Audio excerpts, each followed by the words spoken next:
We will have a site that contains all of the rubble from the demolition. It'll be fenced in and secured. And then the public safety, public welfare portion of the project will be over. And we'll be turning the site back over to the church, which will obviously have to work on a remediation plan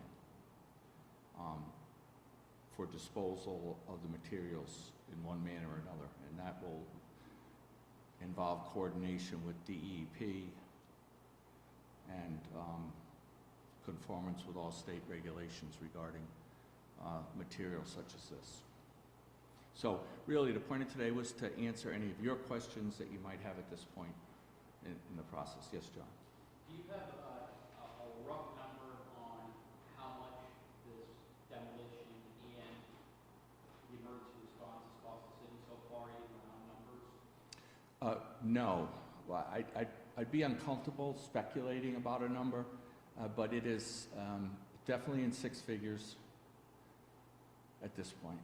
So I bumped into the founder, and he said that he, in fact, does have insurance on the property. Is that something the city has confirmed at this point yet? No. Okay. How about the investigation into the cause? Is there any movement on that? No, the engineer was, one of the engineers from E2 in town here was in our meeting this morning, and he is preserving evidence and is hopeful that he'll be able to opine on a possible cause.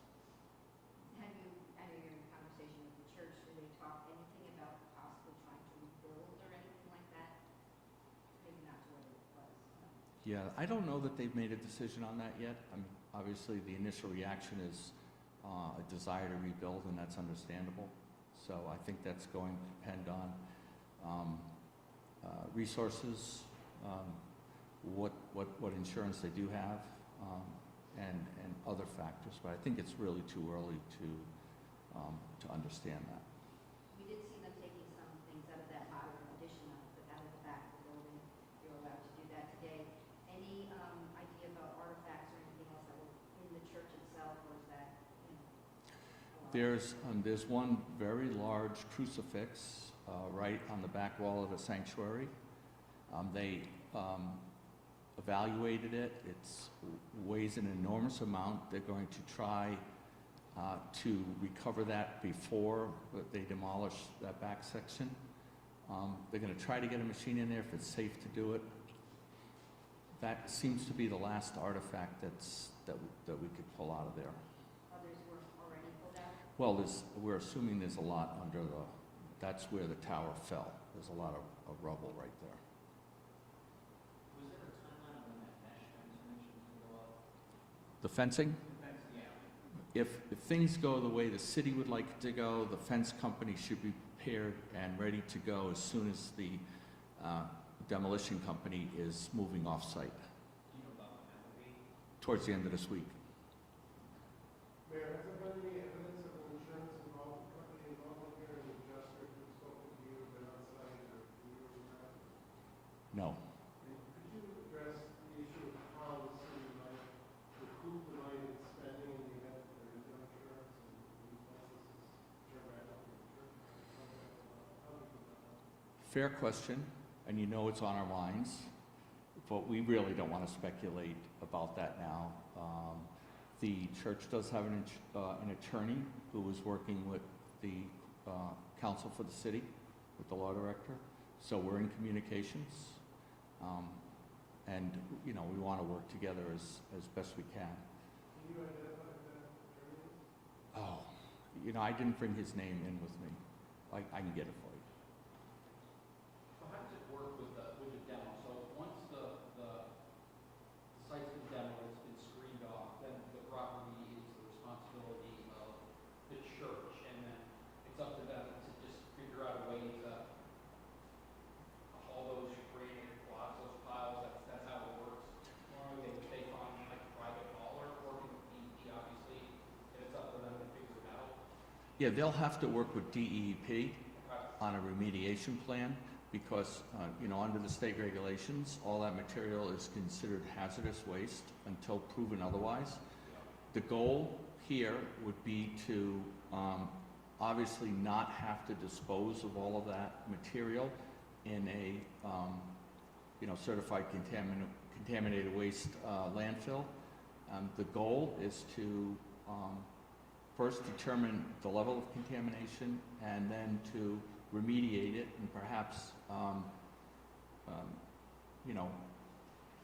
there's some value in the granite, and companies have already contacted the demolition company inquiring about that. So this would largely be up to the property owner to monetize the value of what's left, but everything has to be done within the regulations of the state of Connecticut. So DEP presumably will be overseeing the process. Generally what you would do is you would hire an LEP, a licensed environmental planner that would be more or less supervise the whole process, develop the plan, and we're not expecting that this is going to happen overnight. So we're going to secure the property when we turn it back over to the property owner. Then the college kids can move back once everything's screened in? Is that I believe we moved them back today. Oh, we're back? Okay. Tomorrow morning? Okay, yeah. Is there any other concern that any more of the church could collapse? Yes, there is. There's a continuing concern about the remainder of the structure. That was why we allowed the members of the congregation to go in and remove anything they sought of value from that addition. Going back to things of value, Pastor talked about a second ago, is anybody going through the rubble that was already in place when it initially fell to see if there's anything of value, or is that later down the road? That's later down the road as it's starting to be removed, because it's all considered contaminated waste. If you notice, the demolition personnel have been wearing the white Tyvek suits and respirators. Now, the site has been continually monitored, and they've had an environmental analyst on site the whole time. No contaminants have been discovered that are above any permissible levels. So the air has been safe throughout this process. But there's concern about asbestos, right? There is. Unless we could have proven before the building fell that there was no asbestos in it, then DEP assumes there's asbestos in that rubble. On Friday, we talked about identifying other buildings they wanted to take a look at in the future. Is there any update on that, progress on the list, and the legality of the city going into those places?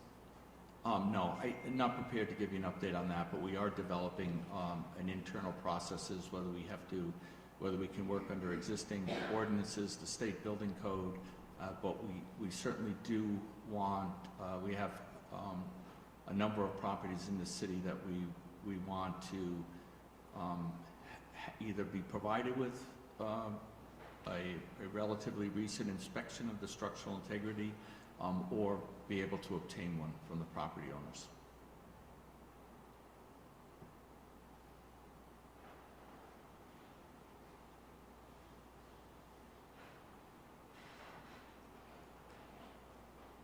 Beyond the cost and impact to the church congregants, is there any other wider impact on the church? Let's repeat that one more time, sorry. Beyond the cost to the city and the congregants of the church, is there any other broader impact that you would think of? Well, the loss of this was probably one of the most significant historic structures, not only in the city of New London, but in the state of Connecticut. So it was an important part of our downtown historic district. And just, you have to remember that congregation that built that church was the original settlers of the city of New London. Those were the Puritans that moved down from Massachusetts Bay Colony to settle in New London. So the building was essentially all that was left of that community, but I think it was an important historic structure that in hindsight, we should have had paid more attention to make sure that something like this didn't happen. And the lesson here is to, I think we certainly are going to do it in this city, but I think every city has to look around at their historic structures, understand whether the owners have the resources to make sure that that structure is being properly preserved. You know, because I think we had an obligation to pass that on to future generations, and it's now just going to be a piece of New London's history. Now, certainly we have a lot of great buildings that have gone their way, and they're just memories, but the goal would be to preserve what we can of our history. Certainly an important piece of architecture like that. 1850 to 51. I'm learning more and more about the history of it. The granite was quarried on site. It was built relatively quickly in a year or so. So it's pretty incredible story.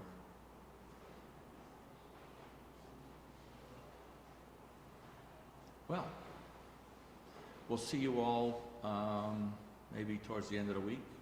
Wrap it up. We'll be available if you have any questions in the meantime.